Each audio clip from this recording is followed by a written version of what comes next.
Good afternoon, everyone. My name is Mike Duguay. I work at the Alfond Institute for Business Innovation at Tortoise College. I'm very excited to be able to host for you an incredible event that we hold annually. As you can recall, in the past, we've held it in person. This year, due to the virus, we're going to keep our distance, keep everyone healthy, but still have 10 extraordinary entrepreneurs who are going to be joining us this afternoon to chat. So welcome to the 4th annual Central Maine Converge and Create Weekend. We're calling today's event the Art of the Startup. It's really to talk with those entrepreneurs who have actually gone out there and started something from scratch, took an idea or a concept, and they took it out to the marketplace and they monetized that. And in doing so, they've created not only wealth for their community, but also for themselves and really for the greater part of the state of Maine.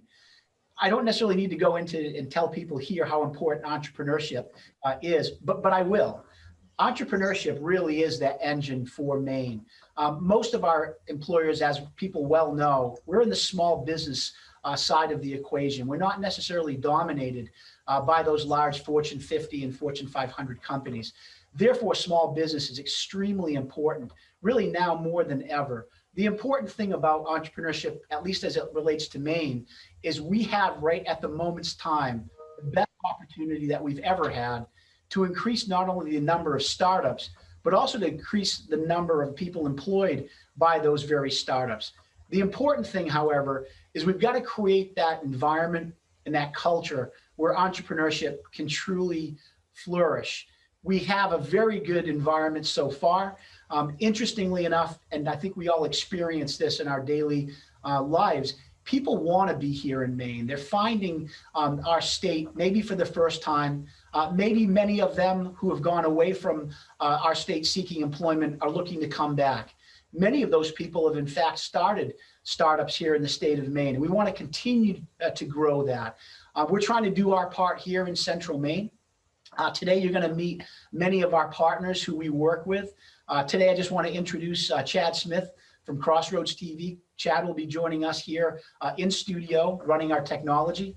My colleague, Isaac Salisbury, is back at Thomas, also helping out with that technology as well. More importantly, though, as we move forward in the state, what we want to do is create that environment where entrepreneurship can flourish. Much of that will be really told through the stories and the eyes of people who've done that here in Maine successfully, and those that you'll hear about that are just on their journey. They'll explain to you and tell you what they need in order to be successful and create those next engines of growth that we had when we started our very careers, maybe several decades ago or a few decades ago. But as importantly, for our family and friends and for our children here in Maine, to grow these new businesses, it needs different attention now in the digital age than perhaps what was required in the industrial age to flourish.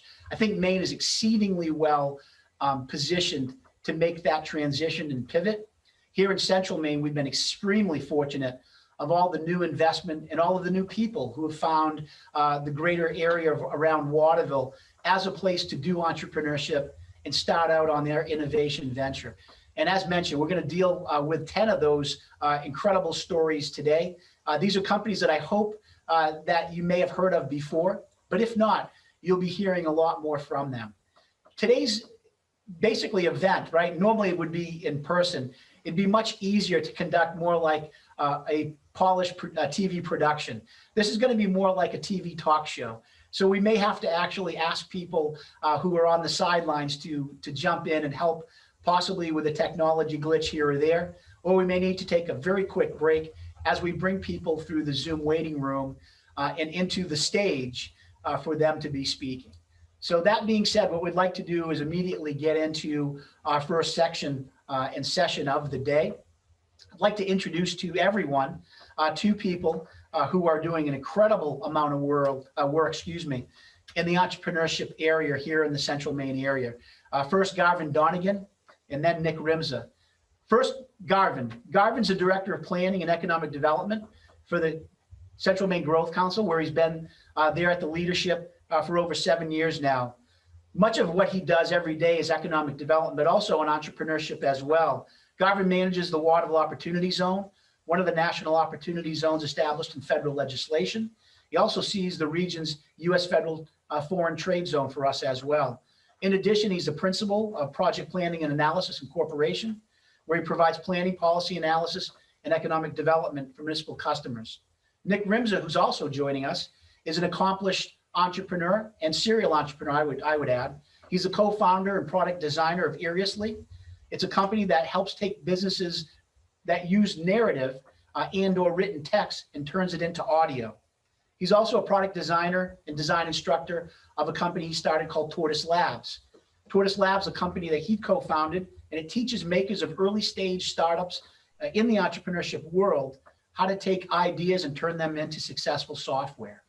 So without further ado, Chad, what we're going to try to do is bring in Nick and Garvan and ask them a few questions. Go ahead and have Garvan start. Garvan, we're going to go to you first. So good afternoon, and thank you so much for joining us. What I want to ask you, Garvan, if possible, is what have you and Central Maine Growth Council been working on recently relative to building the entrepreneurial ecosystem in the region? Yeah, and thank you so much for having us, Mike, and the broader Thomas College team and associated sponsors. So appreciate this opportunity, and hats off to folks behind the scenes making this event work this year for the third annual Converge and Create. So thank you all. And maybe just really quickly to open up the aperture on for folks that are not familiar with the Central Maine Growth Council. The Central Maine Growth Council is a public-private 501c6 mission-driven economic development corporation. We're located here in Waterville with a deep belief in regional economic development. Our mission objective really is every single day threefold: to grow local jobs, businesses, and GDP for the community. And that's our mindset. We're in many ways driven by a simple but thought out 5-point economic development strategy. Not a list of things to do or things that would be nice to do, but a strategy. And that 5-point plan, if you will, is predicated, around cultivating a brilliant and young workforce. So workforce. Number 2, cultivating high growth tech sectors in Maine's economy, including IT and innovation. Number 3, thinking about strategies related to infill development. So thinking about where our existing infrastructure is and overlaying projects in those areas while pushing against sprawl. Number 4, thinking about always not being parochial, understanding that our economy doesn't stop or start at a municipal arbitrary boundary or a state boundary or a country boundary. And then lastly, place-based economics. So thinking about our quality of life, what are those human elements? And by all metrics, tapping into Maine's beautiful brand identity. So within that, several projects of the Central Maine Growth Council are related to tech and innovation. Some are from an ecosystems perspective. Some are very much project-based. Maybe to just give a quick thumbnail sketch, some of those projects are related to policy and planning prescriptives, whether it's putting in a comprehensive plan, priorities on supporting innovation. For example, the Growth Council owns the downtown Waterville Wi-Fi network. Again, a systems thinking project there. We've recently deployed grants with emphasis for entrepreneurs. We do a monthly tech night and network tech talk. That is all thinking strategically, and the subtext being there on cultivating an ecosystem to welcome entrepreneurs into the community or retain entrepreneurs into the community. Within kind of the Growth Council's product branded services, if you will, we're quite active with helping entrepreneurs and startups either apply for grants, draft press releases, identify procurement strategies, or think about logistics and supply chains and the velocity of those supply chains. And then most recently, we are very pleased and proud to announce that we were recently one of 4 applicants in New England to be successful amongst over 2,000 applicants nationwide to secure a $1.2 million project to develop an accelerator initiative here in Waterville, Maine, with nice state and regional context. So I would say that our entrepreneurial activities from a practitioner's perspective are really the tip of the spear on what we do every single day. Thank you so much, Garvan. We're going to get back to you, so hold on the line, as it were. Nick, good afternoon. How are you? Hey, Mike. I'm great. Thanks for having me. Thanks for joining us, Nick. And we gave the introduction, Nick. Obviously, you are a serial entrepreneur and a gentleman I've been working with now for several years, and really tackling some of the locally and regionally on entrepreneurship. And you founded Tortoiselabs to assist startup entrepreneurs. And now you're working in partnership with Bricks Co-working and Innovation Space here in Waterville to that end. Could you tell us what you've been up to? Sure. So Tortoiselabs, we're a small software design and development team. And like you said, we focus on helping founders go from idea to income. So, with your help, with the Alfond Foundation help of folks like Garvan, CMGC, Central Maine community in general, we're funded to teach classes and help Mainers learn how to talk to people, learn how to talk to customers, and understand their needs. And then with the folks who make significant progress, we work with them to bring their products to market and earn their first income. So this is all founded sort of from the belief that, as you mentioned at the beginning, that entrepreneurship is the engine for Maine, and that small business ownership is the engine for Maine.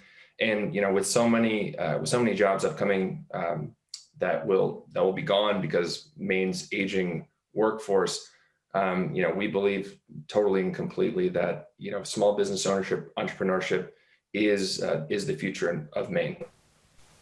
Yeah, and the Bill and Joan Alfond Foundation have been extremely influential in helping that effort that you and I and Bricks and Innovation Space has been working on as well, and many of the supporters, which is so important.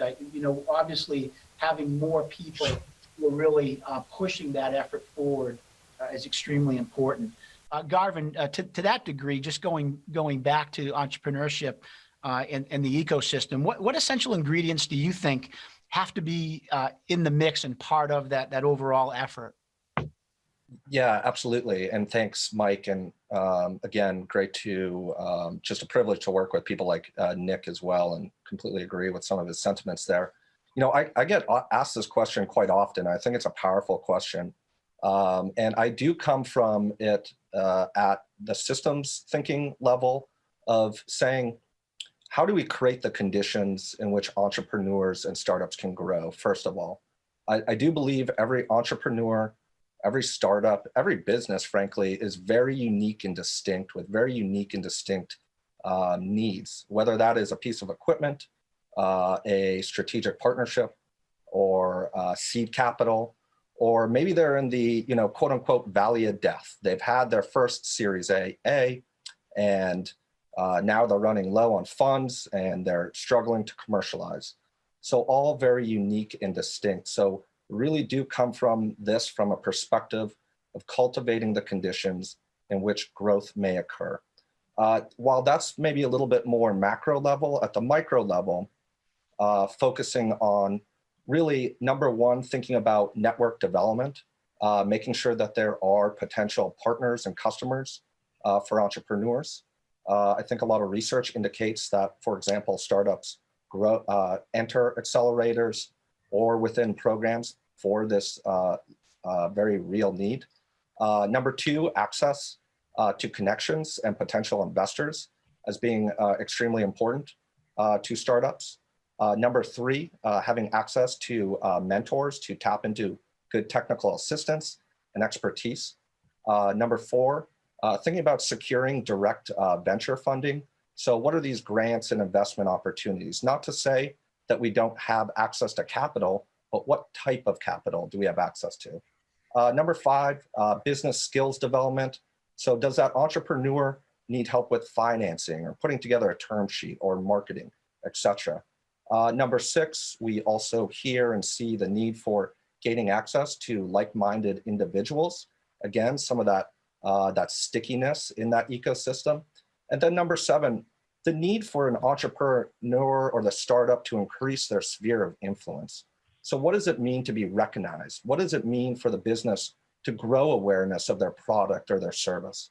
What does it mean to have that stamp of approval by the community or be within media, or be recognized for their great work. I would say all those are extremely compelling needs for any one startup, generally speaking. But again, thinking about broadly, each startup or entrepreneur having very different needs on a case-by-case basis. Yeah, thanks, Garvan. I hear that a lot from entrepreneurs that I work with as well. And it's interesting because I think each individual entrepreneur thinks that they may be going it alone. But what's really important for them to know is that there really is a greater community out there working on their behalf. And they do want to give information back and forth.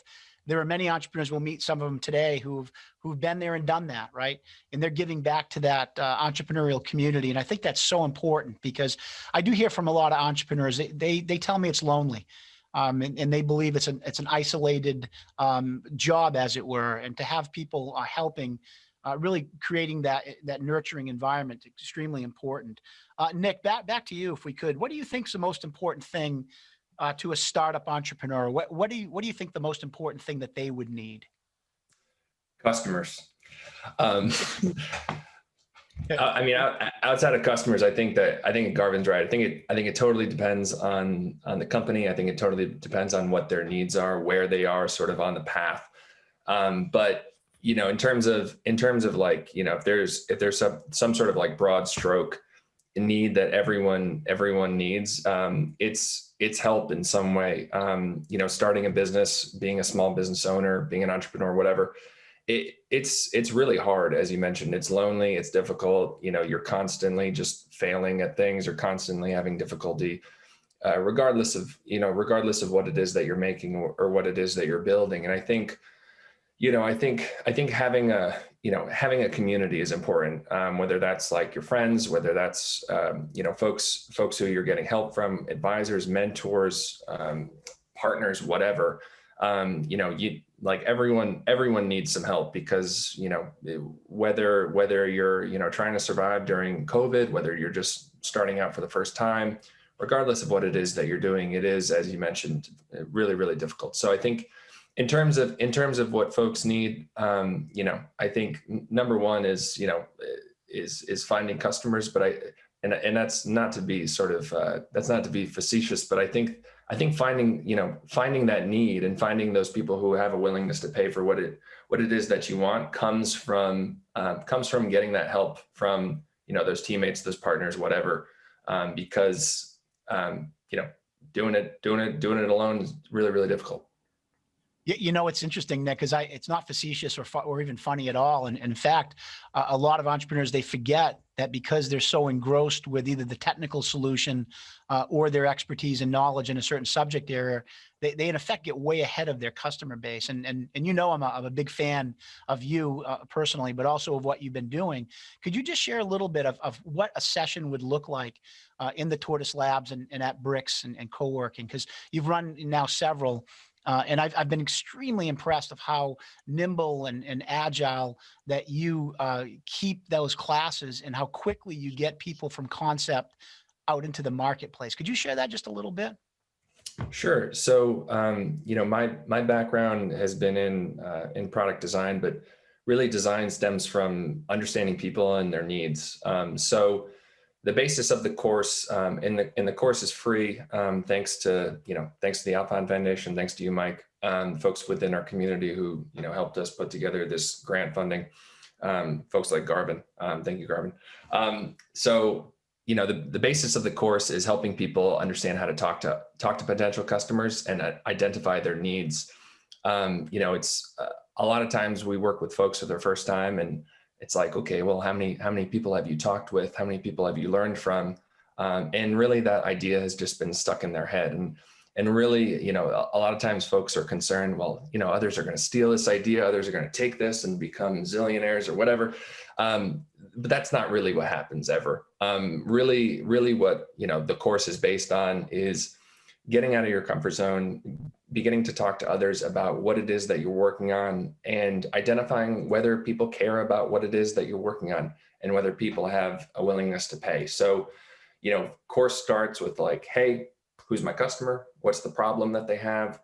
And then, it's really easy to start there and say, okay, I'm ready. I have a product. But But really, we try to guide folks to understanding, okay, is there a customer? Yes. But also, are they easy to find? And do they have a willingness to pay? Is there a real need for what it is that you're working? So, we have this 2-month course. The whole basis is getting out of your shell, talking to people, getting an understanding about what it is that you need, what it is that potential customers need, and identifying what that product actually becomes. And so, a lot of times, well, most every time really, where folks start, that initial idea ultimately evolves and changes because, they get feedback, they get an understanding about what it is that people actually want, and they make improvements to that original hypothesis. And then, with folks who make significant progress, we work with them to bring that product to market and make that first income. So really what we're trying to do with folks, and most of the time, these are first-time founders, first-time makers, is go from that original, hey, I have an idea about something, and hey, now I'm making money off of it, and I'm on a path to self-sufficiency. And really, a big thing that, you and I talk about a lot, Mike, is that folks don't start, right? Folks don't take that first step. It's really hard. It's really intimidating. It's a huge challenge, especially if you've never done it before. And that's sort of the foundation of the course. It's like, hey, it's okay that you've never done this before.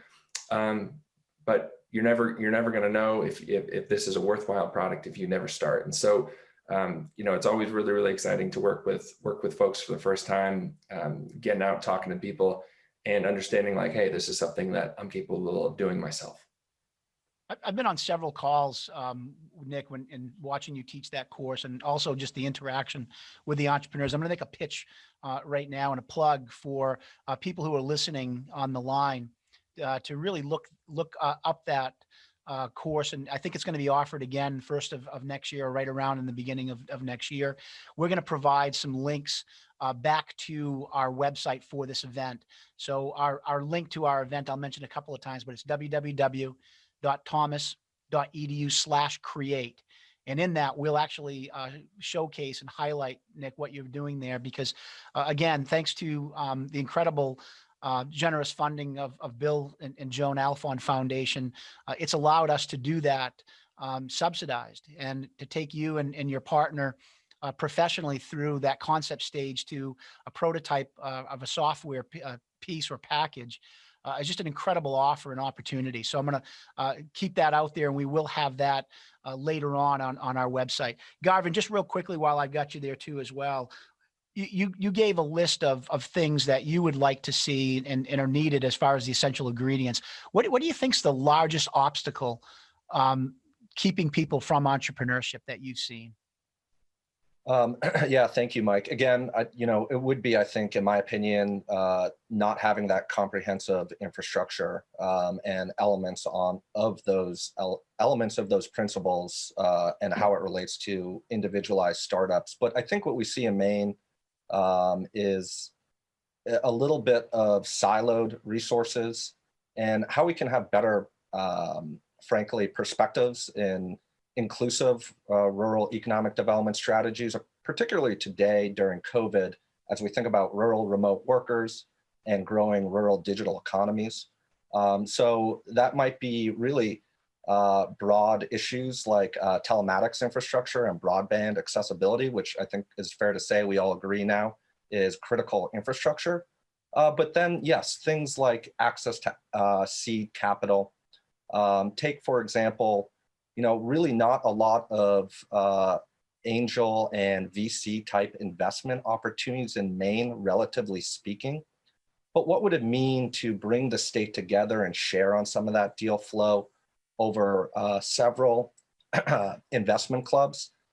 Because a $200,000 deal to help a startup in Maine is a lot by area angel investment clubs. What would it mean to help in putting that together and having kind of a state umbrella that stitches together these type of groups? And then, I will say that I'm so energized by the enthusiasm and the growing entrepreneurial infrastructure in the state of Maine, from the very top work at DCD, the critical importance of MTI and how valuable and unique that is an organization.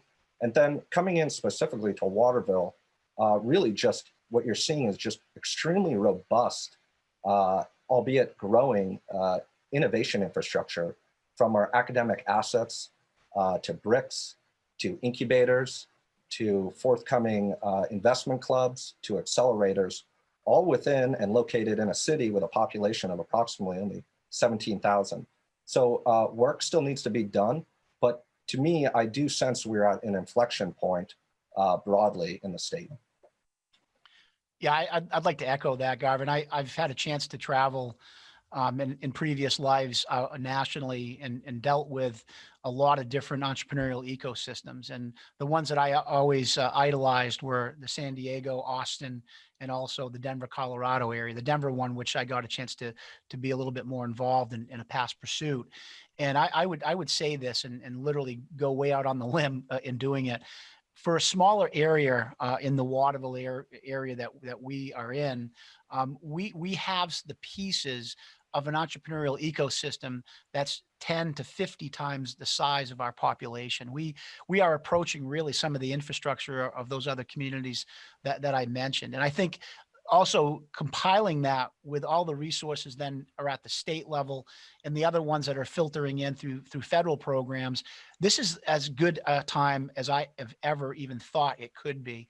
And I really think that the efforts that we're all trying to embark on, along with our partners in education, as you mentioned, some incredible partners here just in that Waterville Fairfield area.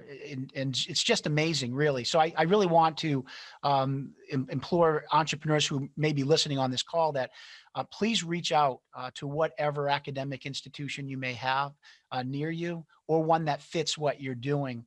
Also, small business development centers, the Growth Council, any of those types of organizations that are assisting entrepreneurs and small businesses directly every day. It's so important, and we do have an incredible network. Much of it is what we want to create, really a web where you can go into one door and make sure that it's never a wrong door. And I think that's really important to the effort. I'm just going to ask a couple of questions of both of you. Garvin, while I have you on the screen, where do you want to see the entrepreneurial ecosystem look like in 5 years? What do you think is possible?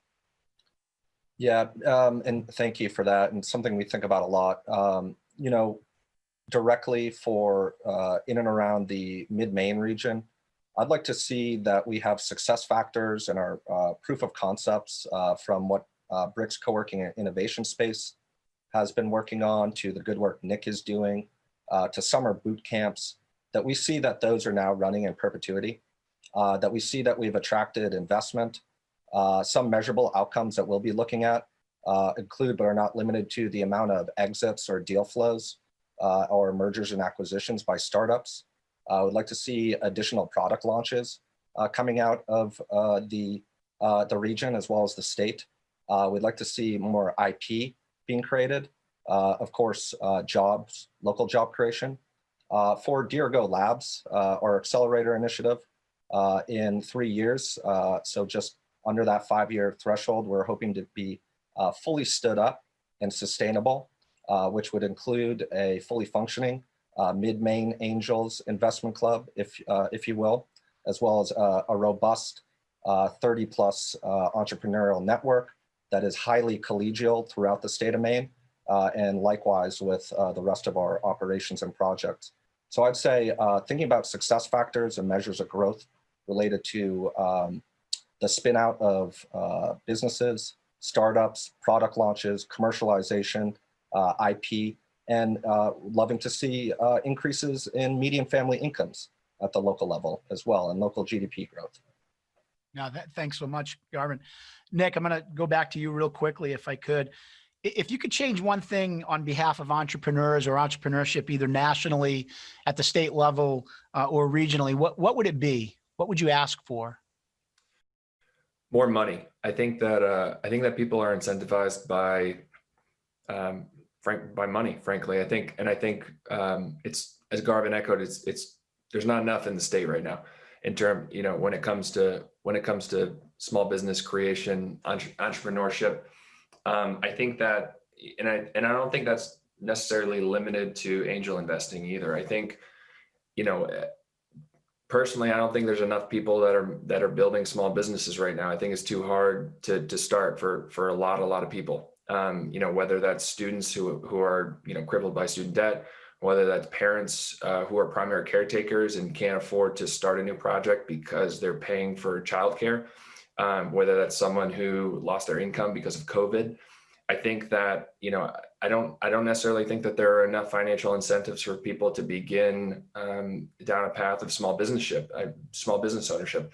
Frankly, it's a giant risk. It's a huge risk. It's really, really difficult to start, and not nearly enough people do start. I think that, Garvan makes a really good point about, number of angel investors in the state, and the amount of total capital that is raised by startup founders, that there's not enough of it. I think that, you never really know where that sort of jackpot or that lottery ticket is going to come from, in terms of Garvan echoing those exits, those mergers, those acquisitions. I think that, because you never know where it's going to come from, you got to take a lot of shots.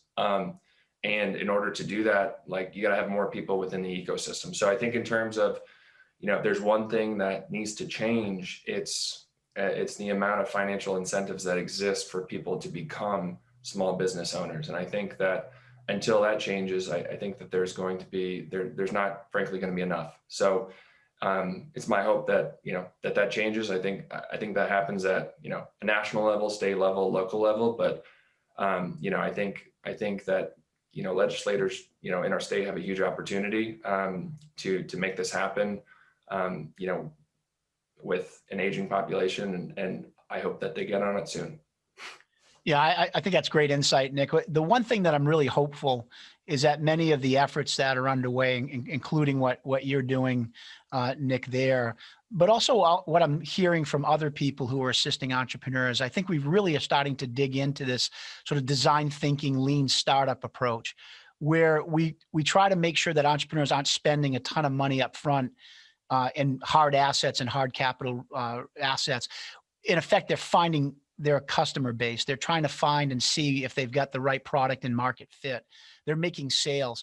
As much as we can help them with a new template and sort of a new mindset, I'm hoping that we can help them mitigate a lot of those risks that used to be in entrepreneurship before, when it was really sort of on the build it and they will come model, which we all know now is just crazy, right? There's so many examples of even multi-million-dollar companies that have been dismantled over the build it and they will come model. So I think we're getting that right. And I hear what you're saying too, Nick, is that it would obviously be much more beneficial, it'd be like rocket fuel added to that formula.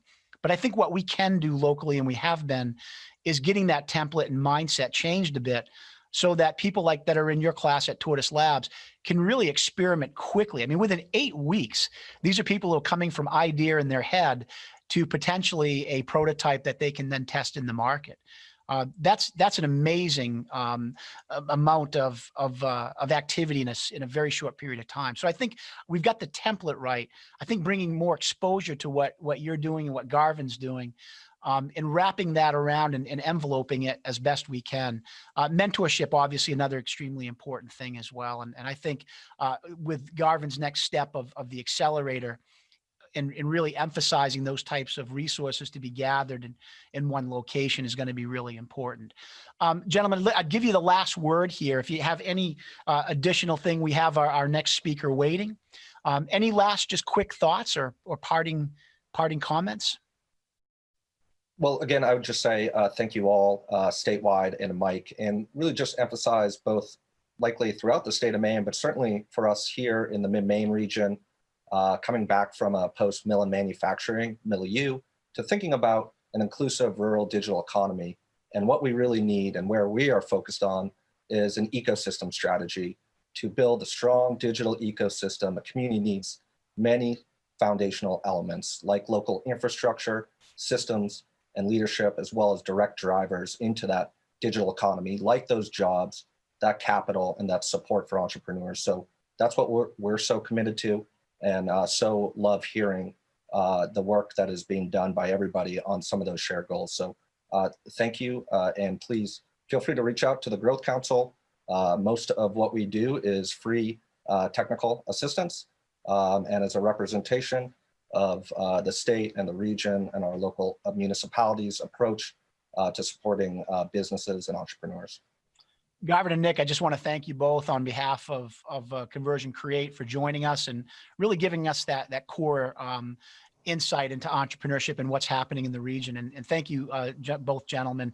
As again, we're going to put your information, contact information on our post-event website for everyone who's here on the call to be able to find you and contact you. But once again, thank you so much for joining us.